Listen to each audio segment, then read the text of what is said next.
Tá gravando. Vamos, vai. E aí, galera, estamos aqui diretamente da Escola Voluntário Carmo Turano, representando a Bailão BDB para o nosso trabalho sobre a Guerra Fria, para a Feira Científica, representando a matéria de Geografia. Espero que vocês gostem. Muito, que vocês compreendam nossa videoaula. Eu não vou fazer alguma coisa, né? Entendo um pouco, né? Pra quando vocês fazerem aquelas provas bolatonas que caem sobre Guerra Fria, Pelo menos vocês tirar um 9 ou um 10. vocês tirar de letra assim, ó. E lembrar, foi o Lucas Lailson. E o Bruno? que ensinou vocês. Ou então deu uma ajudinha. Vocês Vamos. passar de ano também tá bom demais. E agora, galera, dando introdução à Guerra Fria, vamos falar o que foi e a definição. A Guerra Fria tem início logo após a Segunda Guerra Mundial, que terminou em 1549, pois os Estados Unidos e a União Soviética vão disputar a hegemonia política, econômica e militar no mundo. Ou seja, elas duas vão disputar quem vai ser a maior. A União Soviética possuía um sistema socialista baseado na economia planificada, partido único, igualdade social e falta de democracia. Era um partido comunista. Como vocês sabem o que é um partido comunista, dando continuidade, já os Estados Unidos, a outra potência mundial, defendia a expansão do sistema capitalista, baseado na economia do mercado, sistema democrático e propriedade privada. Isso foi o que causou o impacto e a Guerra Fria. Um era socialista e a outra era capitalista. Então isso gerou a guerra. Na segunda metade da década de 1940 até 1989, essas duas potências tentaram implantar em outros países os seus sistemas políticos e econômicos. Agora eu vou falar um pouquinho da paz armada. Na verdade, uma expressão explica muito bem esse período. A existência da paz armada, as duas potências envolveram-se numa corrida armamentistas, espalhando exércitos e armamentos em seus territórios e nos países aliados, enquanto houvesse um equilíbrio bélico, isso é bélico? Isso, entre as duas potências. A paz estaria garantida, pois havia o medo do ataque inimigo. Ou seja, por isso que foi uma Guerra Fria, porque como os dois países estavam bem armados, se um atacasse o outro, geraria uma enorme guerra, uma destruição assim em massa enorme. E isso foi o que gerou essa guerra que chamamos de Sempre fria. tinha um fortalecendo o outro com armamentos, né? Eu achava Isso, que era exatamente. que foi uma guerra no frio, tipo. Congelamento, aí joga isso. Eu também. Bom, já que nós pensamos assim, vamos passar a dica pra vocês. Você que olha a Guerra Fria e pensa que foi uma guerra lá no Polo Norte, não foi no Polo Não Norte, se engane não, tá? Foi desse jeito aí. Era só porque o tempo era frio. Fria, não é isso aí não. Também não? Não. A guerra era fria porque, tipo, não teve contato. Foi uma guerra sem contato. Foi uma guerra sem. Foi uma guerra pacífica e não pacífica ao mesmo tempo. Agora, dando continuidade à paz armada. Nesta época, formam-se dois blocos militares, cujo objetivo era defender os interesses militares dos países membros. A OTAN. A OTAN significa Organização do Tratado do Atlântico Norte. Ela surgiu em abril de 1949.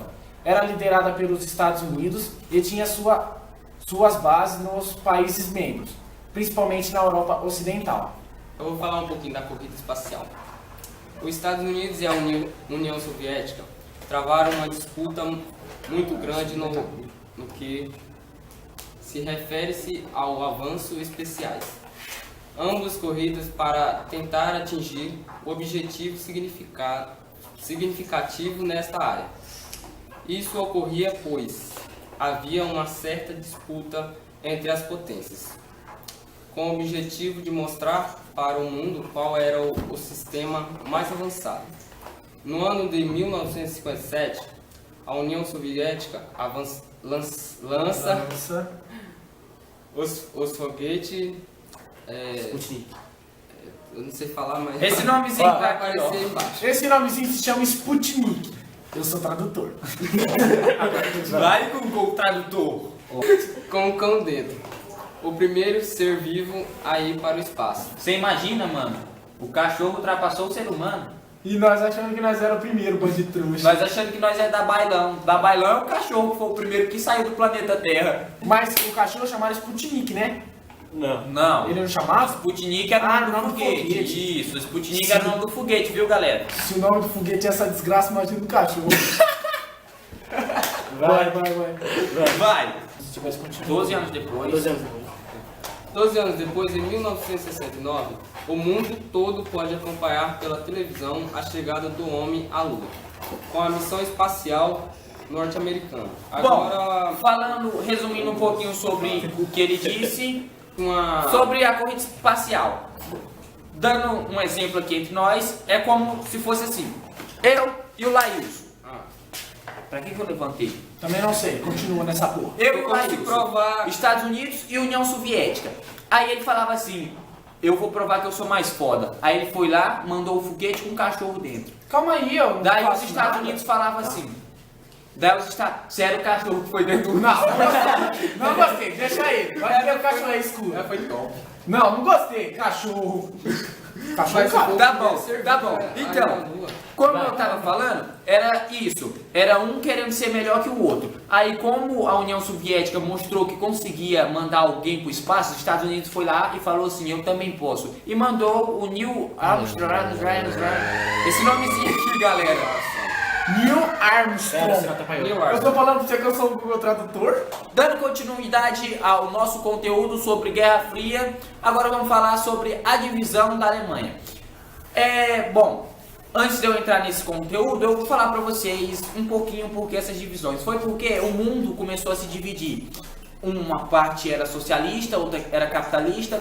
União Soviética ia conquistando uma boa parte, Estados Unidos ia conquistando Sempre outra. queria ter E quando os dois conquistavam o mesmo país, esse país Gerava acabava se dividindo. Porque uma parte queria ser capitalista, a outra socialista. E a Alemanha foi uma das que sofreu com isso. Temos até o Muro de Berlim, uma história bem conhecida. Eu acho que Nós vamos- vocês vão saber isso. nós vamos falar um pouco dela agora. Após a Segunda Guerra, a Alemanha foi dividida em duas áreas de ocupações entre os países vencedores. A República Democrática da Alemanha, com capital em Berlim, ficou sendo zona de influência soviética e, portanto, socialista.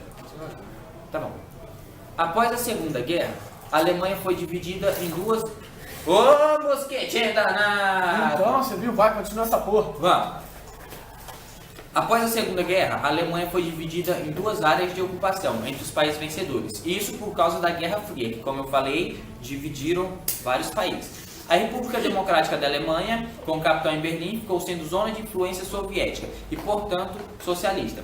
A República Federal da Alemanha, com capital em Bonn, parte capitalista, ficou sob a influência dos países capitalistas. A cidade de Berlim foi dividida entre as quatro forças que venceram a guerra: União Soviética, Estados Unidos, França e Inglaterra. Em 1961 foi levantado o Muro de Berlim para dividir a cidade em duas partes, uma capitalista e a outra socialista. Lembra aquele bagulho lá que o professor falou que tinha muita gente que, tipo assim, perdia o filho ou uma mãe e queria pular por cima do muro e Isso. acabava se matando? Isso foi o que aconteceu. Tipo assim, vamos aqui, Cedral.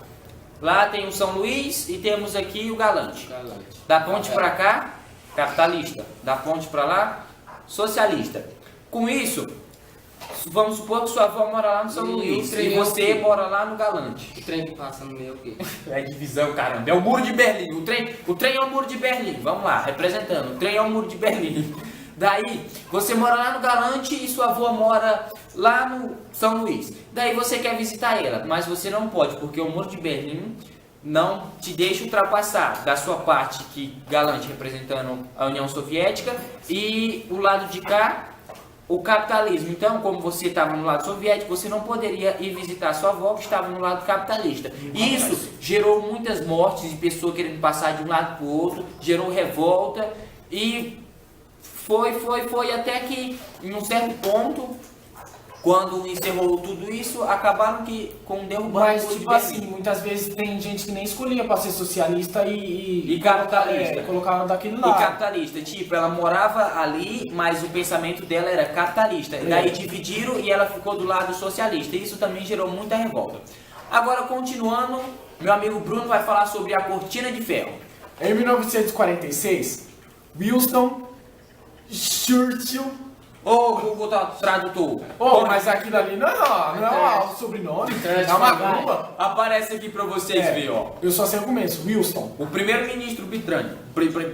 Isso, o primeiro-ministro britânico Isso aí mesmo. fez um famoso discurso nos Estados Unidos, usando a expressão cortina de ferro, para se referir à influência da União Soviética sobre os países socialistas do leste europeu. Churchill defendia a ideia de que, após a Segunda Guerra Mundial, a União Soviética tinha se tornado a grande inimiga dos valores ocidentais, democracia e liberdade principalmente. Agora, meu amigo Lailson vai falar sobre o plano Marshall. Eu não sei bem se é Marshall, mas aqui pra você Marshall, ver. não, é Marshall. E como é com Marshall? Vamos, Marshall. 1, 2, 7. As duas potências desenvolveram planos para desenvolver economicamente os países. Os países membros. Ou seja, elas desenvolveram os planos para desenvolver economicamente os países já conquistados. Os países já conquistados para o capitalismo e os países já conquistados para o socialismo. Com isso, eles desenvolvendo planos para desenvolver esses países conquistados economicamente, eles automaticamente estavam se tornando mais fortes. Mais poderosos, com mais espaço, né, para conquistar um isso. No final da década de 1940, os Estados Unidos colocaram em prática o plano de Marshall, oferecendo ajuda econômica, principalmente através de empréstimos para reconstruir os países capitalistas afetados pela Segunda Guerra Mundial. Já o Comecon foi criado pela União Soviética em 1949 com o objetivo de garantir o auxílio mútuo entre os países socialistas. Agora vamos falar dos envolvimentos indiretos dos países chefe, ou seja, União Soviética e Estados Unidos, os envolvimentos indiretos deles para com os países que eles estavam conquistando para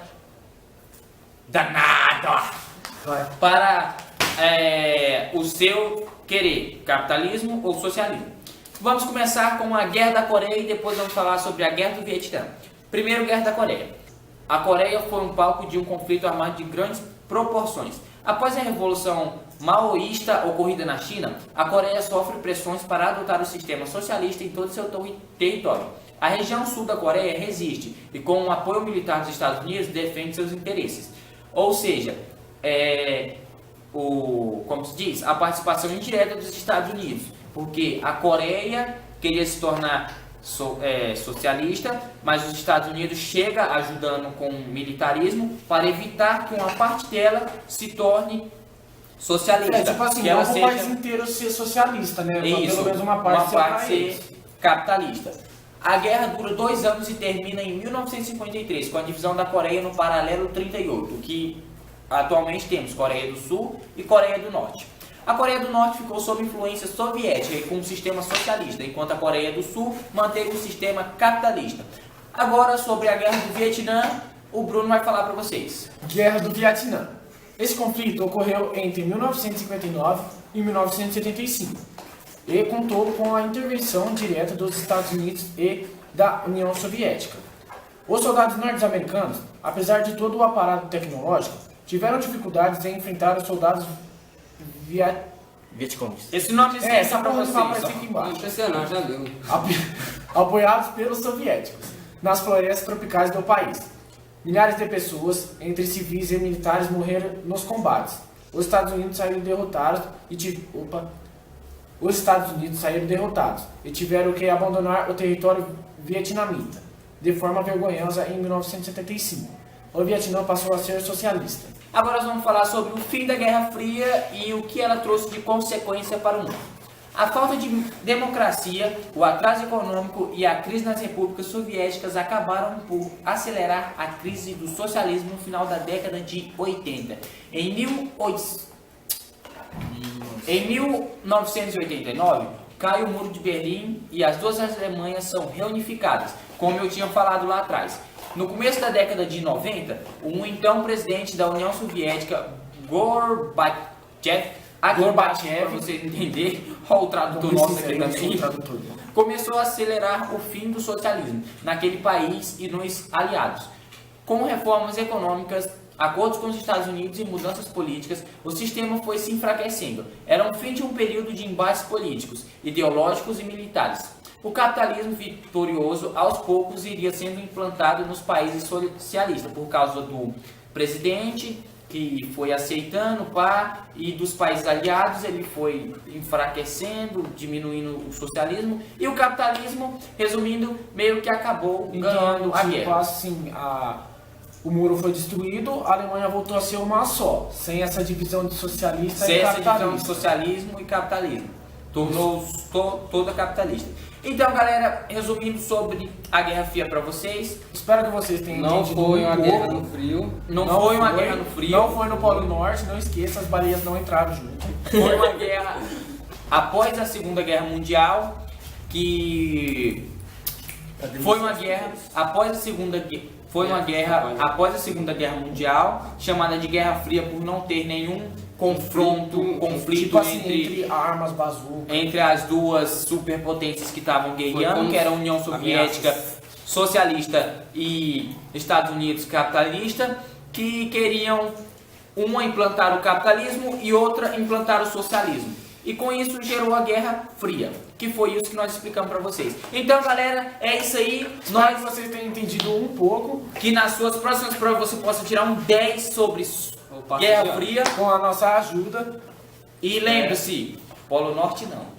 Baleias não. Representantes da BDB. Eu, Lucas, Eu, Lailson. E eu, Bruno. espero que vocês tenham gostado e é nóis e até a Falou. próxima.